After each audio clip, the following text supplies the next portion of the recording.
উপদেষ্টা একটা কথা বলে কি বললেন যে মার্কাবিহীন নির্বাচন হবে এবং সেখানে যদি আওয়ামী লীগের যাদের বিরুদ্ধে কোনো অভিযোগ নাই তারা নির্বাচন করতে পারবে।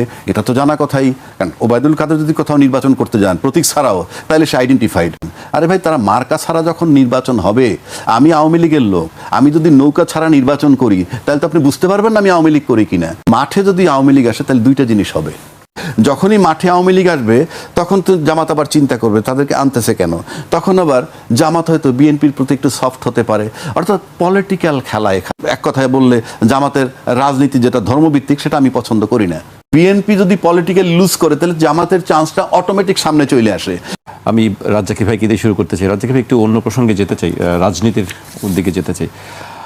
বিএনপির সঙ্গে কার্যক্রম নিষিদ্ধ আওয়ামী লীগও সরকারের একটা অংশ চালাচ্ছে বলে অভিযোগ করেছেন জাতীয় নাগরিক পার্টির মুখপাত্র আসিফ মাহমুদ সজীব ভূঁইয়া।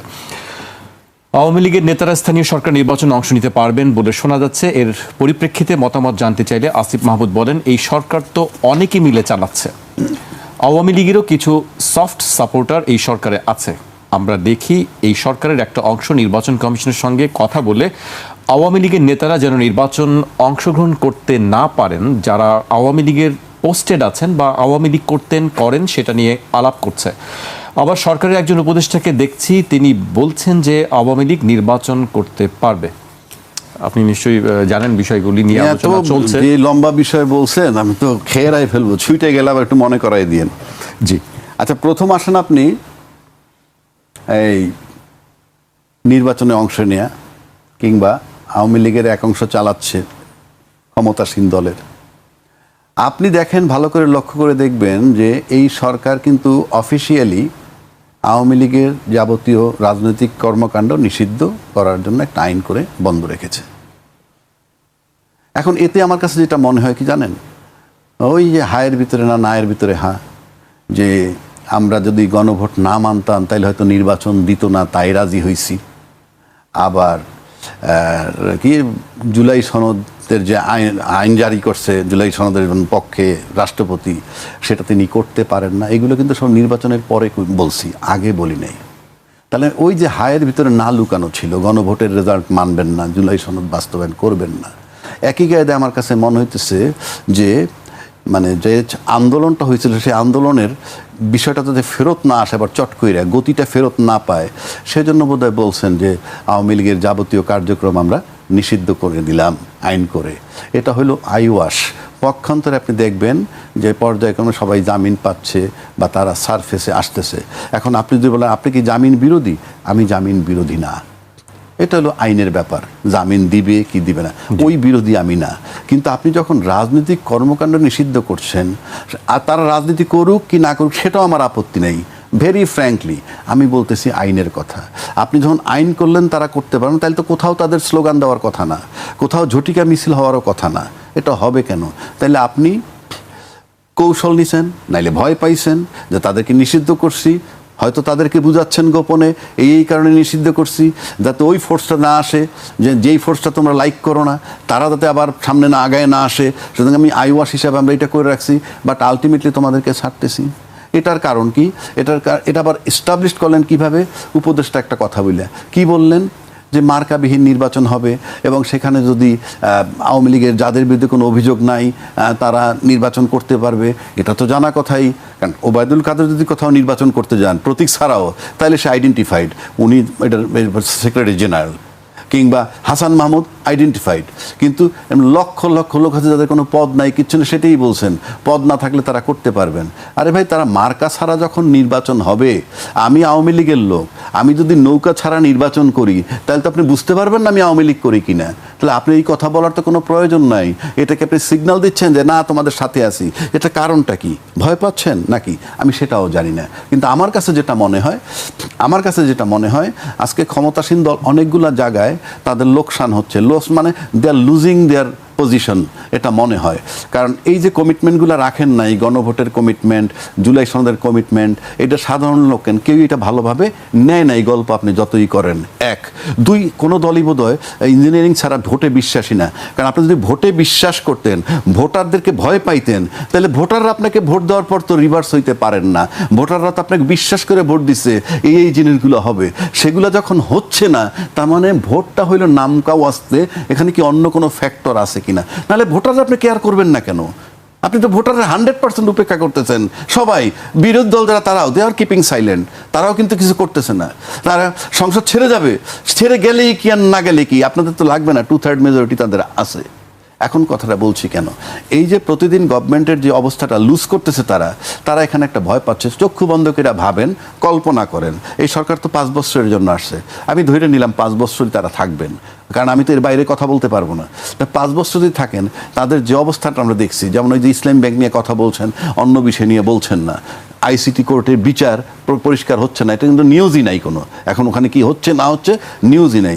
এইভাবে যদি আপনি চিন্তা করেন, তাহলে তাদের যদি অবস্থা ডেটোরিয়েট করে, খুব খারাপ অবস্থায় যায়, তারপর সামনে ইলেকশন যদি আফটার 5 ইয়ার্স আসে, কে যাবে তাহলে ক্ষমতায়? অপশন কি? অপশন মানে এখন তো বিএনপি, জামাত, এনসিপি 3 জন আছেন, আমি আওয়ামী লীগকে বাদ রাখলাম। এখন যদি তর্কের খাতিরে বলছি, বিএনপি যদি লুজ করতে থাকেন পলিটিক্যালি, তাহলে নির্বাচনে কে আসবে? ন্যাচারালি জামাতের মাঠ পরিষ্কার হয়। তাই হয়তো তারা মাঠে সারফেসে তাদেরকে রাখতেছেন, আনতে চাচ্ছেন এই কারণে, কারণ জামাত বিরোধী সবাই। আপনি আমাকে যদি প্রশ্ন করেন, সেটা আমি রাজনীতিবিদ না, রাজনীতিবিদ হলে করতাম, মানে আমি এক কথায় বললে জামাতের রাজনীতি যেটা ধর্মভিত্তিক, সেটা আমি পছন্দ করি না, সেটা আমার বলার প্রয়োজনও নাই। কিন্তু আমি বলতেছি কোনটা, যে মাঠে যদি আওয়ামী লীগ আসে, তাহলে 2টা জিনিস হবে। নাম্বার 1, আওয়ামী লীগ এবং বিএনপি একটা জায়গায় একমত হবে, কারণ এনসিপির শত্রু আওয়ামী লীগের শত্রু এনসিপি, এবং আওয়ামী লীগ এবং জামাত বিরোধ আছে, রাজনৈতিক কারণে পাতানো বিরোধ, এটা কারণ তারা তো সবাই ব্যবহার করছে, কিন্তু পাতানো বিরোধ। কিন্তু বিএনপি যদি পলিটিক্যাল লুজ করে, তাহলে জামাতের চান্সটা অটোমেটিক সামনে চলে আসে। সেটাকে সামাল দেওয়ার জন্য আমার কাছে মনে হয় মাঠে আওয়ামী লীগ আনতেছে সারফেসে, এবং আওয়ামী লীগ আসার মানই হচ্ছে আরেকটা সাইড আছে এটার, আমি যেটা মনে করি, যখনই মাঠে আওয়ামী লীগ আসবে, তখন তো জামাত আবার চিন্তা করবে তাদেরকে আনতেছে কেন, তখন আবার জামাত হয়তো বিএনপির প্রতি একটু সফট হতে পারে। অর্থাৎ পলিটিক্যাল খেলা এখানে, আর কিচ্ছু না। কারণ আপনি যখন ক্ষমতা আসেন, বাংলাদেশের রাজনীতির কথা বলতে, যে দল যখন ক্ষমতা আসেন, simple vote is not the issue, অনেক শক্তির সাথে তাদেরকে কম্প্রোমাইজ, আন্ডারস্ট্যান্ডিং, সিটিং করে আসতে হয়, তাতে দেশি এবং বিদেশি যাই বলেন। সুতরাং এই হিসাব নিকাশটা হলো এইখানে। সুতরাং আওয়ামী লীগ যে সারফেসে আনতেছে, এটা কিন্তু বিএনপি যদি কোনো কারণে হঠাৎ করে লস করে ফেলে পলিটিক্যালি, আসবে কিন্তু জামাত। আজকে পর্যন্ত বিকল্প তো নাই, আপনার মাঠে তো আওয়ামী লীগ নাই। সুতরাং এইটাকে সামাল দেওয়ার জন্য এটা একটা কৌশল, এবং কৌশল হিসেবে আনতেছে যাতে সংসদ টিকে থাকে। জামাত 68 সিট পাইছে, সংসদ যাতে টিকে থাকে, বিএনপি একটা বার্গেনিং করতে পারে, এইসব রাজনীতি বলে আমার কাছে মনে হয়, এখানে আর কিছু না। জি, আপনার কাছে আবারও আসবো, কামাল ভাইয়ের কাছে আসছে। কামাল ভাই, যে কথা শুনছিলাম আমরা, রাজ্জাকি ভাই বলছিলেন যে বিভিন্ন ইকুয়েশন কথা বিশ্লেষণ করছিলেন, যে সারফেসে আছে বা আওয়ামী লীগ আসলে কার কি ক্ষতি, কার কি লাভ। আপনার কাছে কি মনে হয় আসলে এই সময় আওয়ামী লীগ নিয়ে হঠাৎ কেন সবার এত আলোচনা চলছে? আওয়ামী লীগ অবশ্যই প্রাসঙ্গিক, অবশ্যই আওয়ামী লীগ প্রাসঙ্গিক, কিন্তু একজন উপদেষ্টা আরেকটু প্রাসঙ্গিক করেছেন। কিভাবে করেছেন? বলেছেন তিনি মূলত স্থানীয় সরকার নির্বাচন প্রশ্নে। তো স্থানীয় সরকার নির্বাচন যখন কোনো মার্কায় হচ্ছে না, প্রতীকে হচ্ছে না, তাহলে ওখানে যে কেউই অংশ নিতে পারবে না। কিন্তু আবার একটু তর্জমা করে বলা সেটাকে, যে আওয়ামী লীগও নিতে পারবে। তো একটা কথা, আমরা যখন রোজার দিনে মাঝে মধ্যে বিভিন্ন বিষয়ে আমরা কিছু বয়ান তৈরি করি, ধর্মের দিকে চলে যাই, বলি যেনারা রোজা রাখিয়াছেন তেনারা ইফতার করিবেন। এটা বলার কোনো দরকার আছে? কিন্তু এরপরে বলে যে বলেন সুবহানাল্লাহ। এখানে সুবহানাল্লাহর কিচ্ছু নাই, কারণ এই সুবহানাল্লাহর সুযোগে যেনারা রোজা নাই তেনারাও বলে যে রোজা না রেখে যখন পাপ একটা করেই ফেলছি, ইফতারটা খাইয়ে একটু সওয়াব হাসিল করি, এটা আর বঞ্চিত হই কেন? অর্থাৎ আওয়ামী লীগ তো আছেই, আওয়ামী লীগ হারিয়ে যায়নি, শেখ হাসিনা নেই বা ওবায়দুল কাদের নেই। আমরা গত জাতীয় সংসদ নির্বাচনে দেখেছি ভোটার প্রশ্নে বা ভোট প্রশ্নে আওয়ামী লীগ আছে। আওয়ামী লীগের ভোট হাসিল করার জন্য বিএনপি এবং জামাত ইসলাম কেউ চেষ্টার কমতি করেননি। কিন্তু তো তখন আমরা কি তথ্য পেয়েছি? তথ্য তো লুকানো থাকে না, তথ্য বড় ঐশ্বর্য যিনি আক্রান্ত হন তার কাছে, যে আওয়ামী লীগকে গোপনে আশ্রয় দেওয়ার কাজ করেছেন বা বিনিময় মূল্য নিয়েছেন অথবা সীমান্ত পার করে দেওয়ার ব্যবস্থা করেছেন, এসব তথ্য কিন্তু আর গোপন থাকেনি বেশি দিন। হয়তো ভবিষ্যতে আরেক পর্ব, নানা পর্বে আসতেও থাকবে এগুলো। তো এখন আবার এর মধ্যে আবার আওয়ামী লীগের একটা বয়ান তৈরি হয়েছিল যে পরিশুদ্ধ আওয়ামী লীগ, বিশুদ্ধ আওয়ামী লীগ, খাঁটি আওয়ামী লীগ। তো এটা টিকে নেই বেশি দিন। পরবর্তীতে একদম বাংলা তর্জমায় বলেছে ভালো আওয়ামী লীগ আর খারাপ আওয়ামী লীগ। তো আওয়ামী লীগকে আজ পর্যন্ত বলেছে যে আমরা রিফাইন্ড আওয়ামী লীগ হব, এগুলো কিন্তু আরোপিত শব্দ। অথবা আওয়ামী লীগ কি বলেছে আজ পর্যন্ত যে আমরা খারাপ করেছি কোনোটা? বরং বলছে যে যা করেছি সঠিক করেছি, ভবিষ্যতে সুযোগ পেলে আরও করব, বাংলাদেশে শেখ হাসিনাকে দরকার। এসব কথা কিন্তু তারা এখন আর একটু বেশি করে বলছে।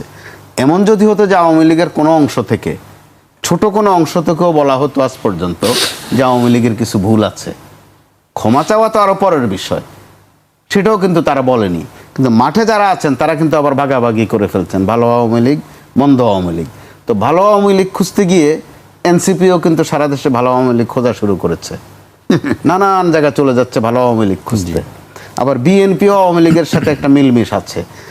আবার রাষ্ট্রীয় পর্যায়ে আপনি দেখেন, সজীব যেটা বলেছেন তার উপলব্ধি থেকে বলেছেন, ব্যাখ্যাটা বলেননি। কিন্তু আমরা তথ্যগতভাবে তো দেখি যে রাষ্ট্রপতি, মহামান্য রাষ্ট্রপতি, তিনি তো আওয়ামী লীগেরই, যিনি মাননীয় প্রধানমন্ত্রী তিনি তো বিএনপির। তার মানে তো ক্ষমতা আওয়ামী লীগ বিএনপি আছেই, প্রাতিষ্ঠানিকভাবে আছে। তো এটা নিয়ে খুব বিতর্কের কিছু নেই। কিন্তু প্রশ্ন হচ্ছে এখন আওয়ামী লীগকে হাসিল করার কোনো নতুন একটা মিশন শুরু হয়েছে কিনা, নইলে কেন দরকার হয়ে পড়লো যে আওয়ামী লীগও স্থানীয় সরকার নির্বাচন করতে পারবে? এটা একদম ভেঙ্গে চুরে বলার কাহিনীটা কি? তো আবার আমাদেরকে কাহিনীতে এত আসক্ত করে ফেলা হয়েছে। রাজ্জাকি ভাই যেটা বলছেন, হায়ের ভিতরে না নাকি নায়ের ভিতরে হা, চট্টগ্রাম অঞ্চলে গান আছে একটা খুব জনপ্রিয়, ঢাকায় ওটা শোনা হয়। কি গান? মধু হই হই বিষ খাওয়াই। আচ্ছা, এটি তো অনেক জনপ্রিয়, খুব জনপ্রিয় গান, গানটা চট্টগ্রাম রাজ্জাকি ভাই গাইতেছে। বিষ খাওয়াইলা। জি। আবার আমাদের কুমিল্লার ভাষণ আছে ভিন্ন একটা, এটা ভিন্ন ভাষণ। রাজ্জাকি ভাইয়ের গান শুনবো আমরা কোনোদিন নিশ্চয়ই। জি, একদিন শুনবো, কণ্ঠ সুন্দর। কুমিল্লার ভাষণ হচ্ছে যে তরমুজ কইয়া কইয়া বাঙ্গি খাওয়াইলা, একই অর্থ, একই। তো এখন আমাদেরকে কোনো তরমুজ খাওয়ানোর চেষ্টা করা হচ্ছে কিনা, কোনো মধু গিলানোর চেষ্টা করা হচ্ছে কিনা, বা কিছুদিন পরে কোনো দল বলবে কিনা যে ওই সময় যেটা বলেছিলাম ওইটা আসলে আমাদের কৌশল ছিল। কে যে সেটা না করবে আমরা কিন্তু এখনো বুঝতে পারছি না। আবার দেখেন, অত্যন্ত